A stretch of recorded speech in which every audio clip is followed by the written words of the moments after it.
नमस्कार। Horoscope matching या कुंडली मिलान एक महत्वपूर्ण टॉपिक होता है इंडियन एस्ट्रोलॉजी में। खासकर मैरिज के बारे में बात करें अगर हम तो मैरिज आज भी हम इंडिया में मैरिज के पहले कुंडली मिलान के बारे में या कुंडली मिलान का कार्य किया जाता है। अधिकतर चाहे नॉर्थ इंडिया हो या साउथ इंडिया सभी जगहों पे प्रचलन में है।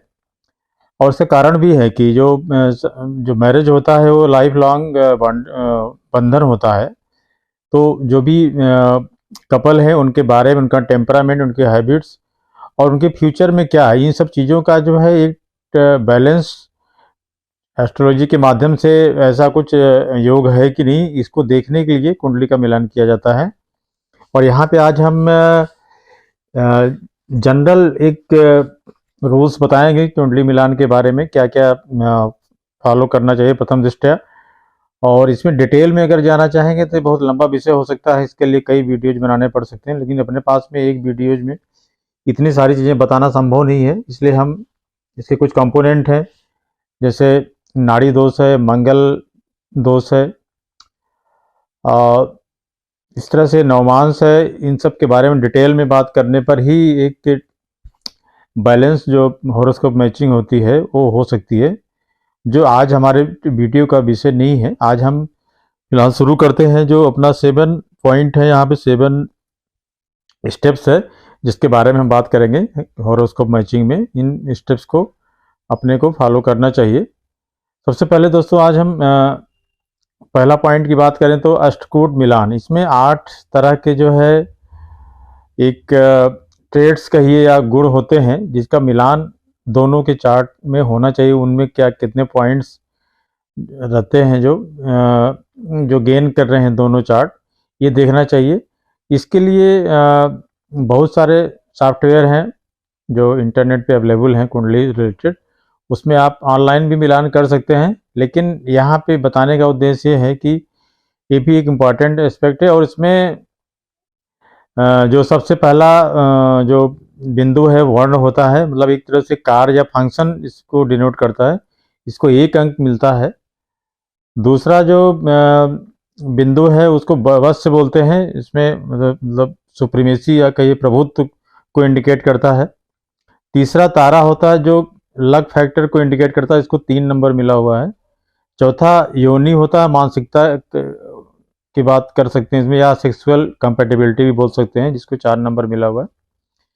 पांचवा मैत्री मीन्स अनुकूलता, मतलब मैत्री कितना है उनके जो ग्रह नक्षत्र हैं उनमें, उसको 5 नंबर मिला हुआ है। छठा है गण, जिसमें एक तरह से एक भी फीचर या कैरेक्टरिस्टिक होता है, जिसको 6 नंबर यहाँ पे 6 पॉइंट दिए जाते हैं। फिर भ्रिकुट होता है जो लव को रिप्रेजेंट करता है, इसमें 7 पॉइंट दिए जाते हैं। और 8वां जो होता है नाड़ी, नाड़ी हेल्थ को रिप्रेजेंट करता है, ये इसको 8 पॉइंट मिलते हैं। इस तरह से 1 से लेकर 8 तक कुल इनके अगर हम जो इनको मिला है पॉइंट्स उसको जोड़े तो 36 का अंक आता है। इसको 36 गुण भी बोलते हैं। और इसमें ये अपने को देखना चाहिए कि 18 से मिनिमम नहीं होना चाहिए, जनरली ऐसा माना जाता है। 18 से ऊपर रहने पर एक अच्छी कंपेटिबिलिटी दिखती है। 18 से 25 रहने पर एक अच्छा की कैटेगरी मान सकते हैं उसको। और 30 से 36 को उत्कृष्ट मानेंगे। 18 से कम रहने पर जो है इसको रिकमेंड नहीं करते हैं जो एस्ट्रोलॉजर लोग हैं शादी के लिए। तो ये कुछ इसके जो अष्टकूट मिलान है, ये इसके जो संक्षेप में जो बिंदु थे हमने बताया आपको। अब अगला हम लग्न पे बात करेंगे। लग्न इम्पॉर्टेंट इसका रोल होता है। लग्न में देखना चाहिए दोनों का लग्न, लड़की और लड़के का, समान नहीं होना चाहिए। उसके कारण ये होता है कि अगर किसी की पर्टिकुलर दशा महादशा चलती है, उसके लॉर्ड एक ही होंगे, उनकी एक साथ दशा महादशा जो भी चलेगी, तो अगर वो अच्छी है तो अच्छा, बुरा है तो बुरा, इस तरह के फल प्राप्त होते हैं। लेकिन जनरली जब इसके बुरा फल मिलता है तो वो दोनों को कष्ट होता है और कोई सपोर्टिव एलिमेंट नहीं रहता है और ये डिस्ट्रक्शन की ओर भी ले जाता है। तो जनरली अवॉइड करना चाहिए। सेम लग्न वालों की शादी को भी अवॉइड करते हैं लोग, इसमें ध्यान देना चाहिए अपने को। ये हो गया, ये अपना लग्न है। 1 नंबर यहाँ पे करें एरीज लग्न है। और दोनों का लग्न मतलब कि यहाँ पे एक लड़की का लग्न अलग होना चाहिए, जैसे 7 नंबर हो सकता है, 8 हो सकता है, बट 1 नंबर नहीं होना चाहिए, 8 भी नहीं होना चाहिए, क्योंकि उसके दोनों के ऑनर जो है मंगल होते हैं 8 नंबर के, और एक के भी 8 होते हैं, मंगल होते हैं। तो दोनों के लग्न के जो मालिक होना है वो अलग अलग होने चाहिए, एक नहीं होना चाहिए। तीसरा जो महत्वपूर्ण बिंदु है 7th लॉर्ड और इसका जो कारक होता है उसको देखना चाहिए। दोस्तों इसमें 7th लॉर्ड जो भी होगा, जो राशि या जो नंबर्स लिखा होगा, जैसे पहले वाले चार्ट में यहाँ 7th नंबर लिखा हुआ है, इसका ऑनर जो होता है वीनस होता है, और वीनस की स्थिति देखना चाहिए। उसके अलावा इस घर का जो कारक होता है 7th हाउस का, वो भी वीनस होता है। मैरिज का जो सिग्निफिकेटर होता है वो वीनस होता है। इसके अलावा इसमें अगर हम बात करें तो महिलाओं के केस में जुपिटर इस घर हस्बैंड का कारक होता है, तो उनके लिए जुपिटर हो जाएगा, और जेंट्स के लिए या मेल के लिए वीनस कारक होता है, वुमेन का या वाइफ का जो है। बट इन जनरल वीनस जो है दोनों के लिए मैरिज का कारक होता है, इसको मानना चाहिए अपने को। तो 7th लॉर्ड या इसके जो कारक हैं उनमें अफ्लिक्शन नहीं होना चाहिए, मतलब कहने का मतलब ये है कि कोई ऐसा दृष्टि किसी मैलेफिक की उनके ऊपर नहीं होना चाहिए, सैटर्न की या राहु की, या किसी भी तरीके से कंबस्ट नहीं होना चाहिए वो, या डिग्री वाइज जो है बहुत कम का नहीं होना चाहिए, इन सब सारी चीज़ों का, या इवन रेट्रो नहीं होना चाहिए। तब रेट्रो होने से भी जो है मिस फॉर्चून को इंडिकेट करता है, खासकर जो क्रूर प्लानिट होते हैं उसमें ये देखना चाहिए कि रेट्रो ना हो। इस तरीके से इसके कारक और 7th लॉर्ड जो है ये अफ्लिक्टेड नहीं होना चाहिए, इसका भी ध्यान रखना चाहिए अपने को।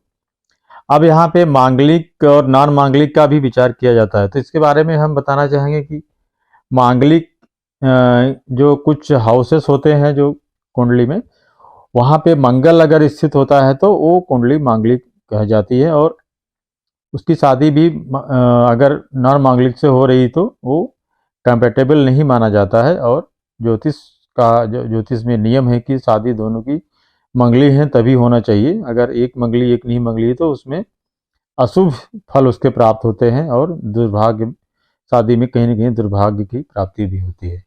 तो ये अपना 2 नंबर हुआ, 2 number house, 4 number house, 7 number house, 8 number house और 12 नंबर हाउस, इस तरह से एक, और ये भी यहाँ भी मंगल रहने पर मंगली दोष होता है, 1 2 3 4 5 और 6, इस तरीके से 6 हाउसेस ऐसे होते हैं जहाँ पे मंगल अगर होता है तो मंगल दोष माना जाता है।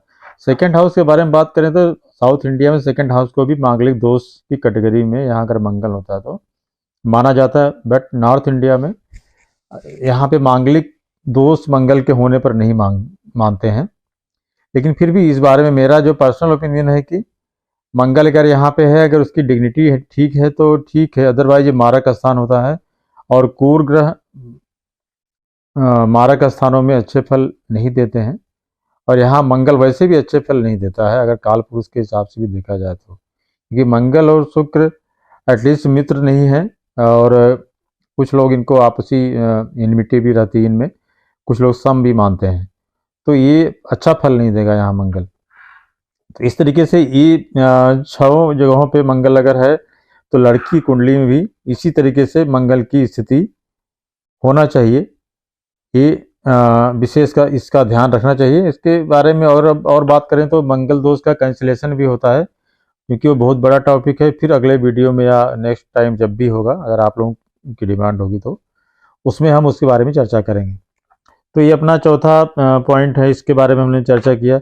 अब लग्न और राशि का एलिमेंट, मतलब जो लग्न और राशि का जो वहाँ पे नंबर्स है उसका तत्व क्या है। जैसे 4 तरह के तत्व होते हैं, जो 1 5 9 है, जो फायर एलिमेंट इनको बोलेंगे, तो 1 5 9 फायर एलिमेंट हो गया। 2 6 10 जो है अर्थ एलिमेंट हो गया। 3 7 11 एयर हो गया, और 4 8 12 वाटर हो गया।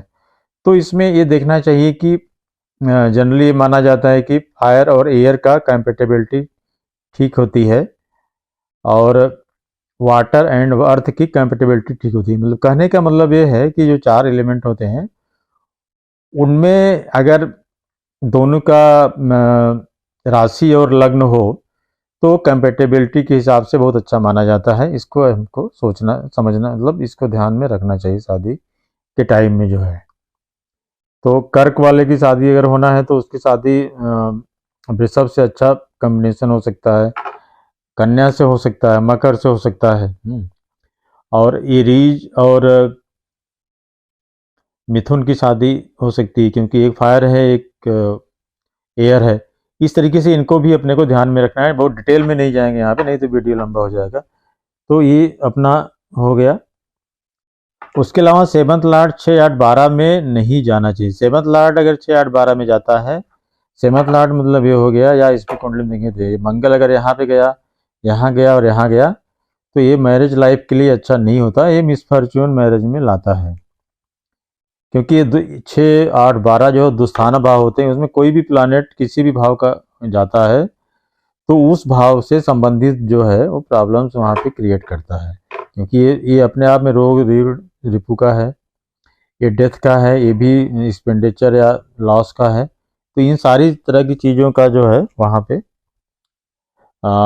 सिग्निफिकेशन जो है प्रभावित होता है। इसलिए इन हाउसेस में नहीं जाना चाहिए, इसका भी ध्यान रखना चाहिए। नवमांश में भी ये देखना चाहिए कि जो भी सेवंथ लॉर्ड है या मैरिज का जो कारक है वीनस, वो क्रूड नवांश में ना जाए, मतलब वो शनि के नवांश में ना जाए या इवन सूर्य के नवांश में ना जाए, और राहु केतु से अफेक्टेड ना हो। इन सब सारी चीज़ों का ध्यान रखना चाहिए। इस तरीके से कुल 7 जो बिंदु थे, इनको हमने संक्षेप में आपके सामने रखा।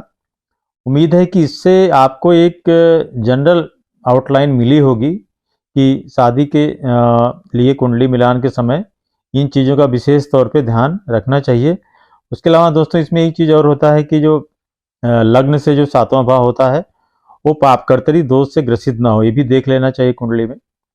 अगर पापकर्तरी दोष होगा उसका मतलब ये हुआ कि यहाँ पे ये 7वां भाव हो गया, यहाँ पे सैटर्न या यहाँ पे Rahu, they are first grade malefic, तो इनका यहाँ पे स्थिति नहीं होना चाहिए, नहीं तो शादी में बहुत डिले कर सकते हैं, या इवन स्पाउस का लॉस हो सकता है, या और स्पाउस को बहुत कोई सीवियर डिजीज हो सकता है। बहुत सारी चीज़ें होती हैं जो इन पाप कर्तरी दोष से ग्रसित होने पर हो सकती हैं। इसी तरह से लग्न को भी पाप कर्तरी दोष में नहीं होना चाहिए। इसके अलावा यहाँ पे सन और केतु रहने पर भी हो सकता है, मंगल भी हो है तब भी हो सकता है। ये जो जितने क्रूर ग्रह हैं, मेलेफिक प्लैनेट हैं, इनके बीच में अगर यहाँ पे 7th हाउस होगा तब भी ये पाप कर्तृ योग निर्मित होता है। यहाँ तक कि यहाँ पे जो मैरिज का कारक है शुक्र के भी रहने पर भी ये योग निर्मित होता है। तो इस चीज़ का हमेशा ध्यान रखना चाहिए कि शुक्र जो है या 7वां भाव पाप कर्तृ दोष योग में न स्थित हो जो है। तो हम लोगों ने देखा कि 7 जो बिंदु हैं इनके बारे में इसका ध्यान रखना चाहिए। और इस बारे में जो हमने पहले ही बताया आपको कि 2-3 बिंदु ऐसे हैं कि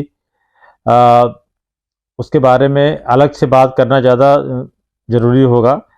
नाड़ी के बारे में बात करें, नाड़ी दोष जो है अक्सर माना जाता है, काफ़ी इसके बारे में चर्चा होती है, इसके उसको मानना भी चाहिए, और इसके परिहार भी होते हैं। जिस तरह से मंगल दोष के परिहार है वैसे नाड़ी दोष के भी हैं।